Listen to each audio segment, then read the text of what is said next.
爱生活，爱美食。大家好，我是小丽。我们今天来做一款非常好吃的椰蓉红枣糯米糕，方法非常简单，一看就会。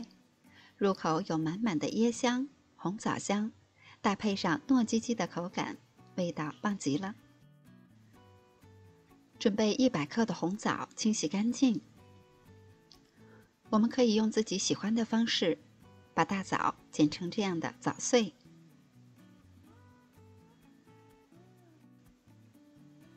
在大碗中准备240克的糯米粉，加入15克的零卡糖，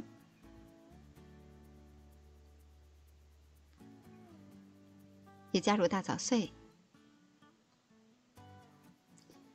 先大致的拌匀。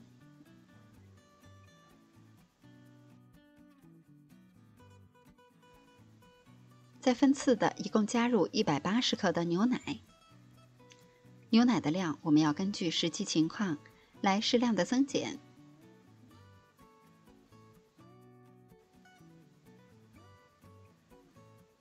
调成大一些的面絮以后，再用手合成面团儿。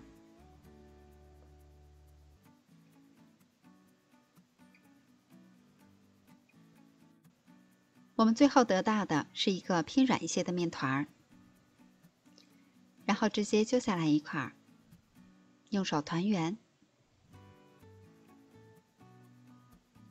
像这样一个生胚就做好了。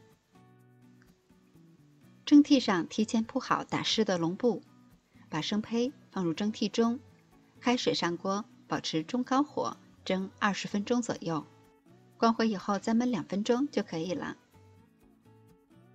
这些材料我一共蒸了7个糯米糕。看一看晶莹剔透的，有很多的大红枣碎，直接这样吃也是非常不错的，很香甜。我们可以趁热先给它整理一下形状，再薄薄的刷上一层蜂蜜，或者是蜂蜜水都可以。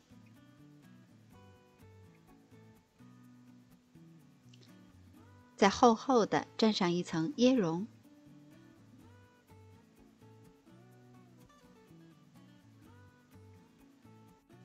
这样一个非常好吃的椰蓉红枣糯米糕就制作完成了。糯米粉的吃法是多种多样的，我们今天做的这一款就是既简单又好吃的那一种。它的口感吃起来非常软糯，搭配上浓浓的椰香和大枣的香甜，让你吃了这一口还想吃下一口，根本停不下来。喜欢的小伙伴们也快动手试一下吧。我是小丽，每天都做好吃的，明天见。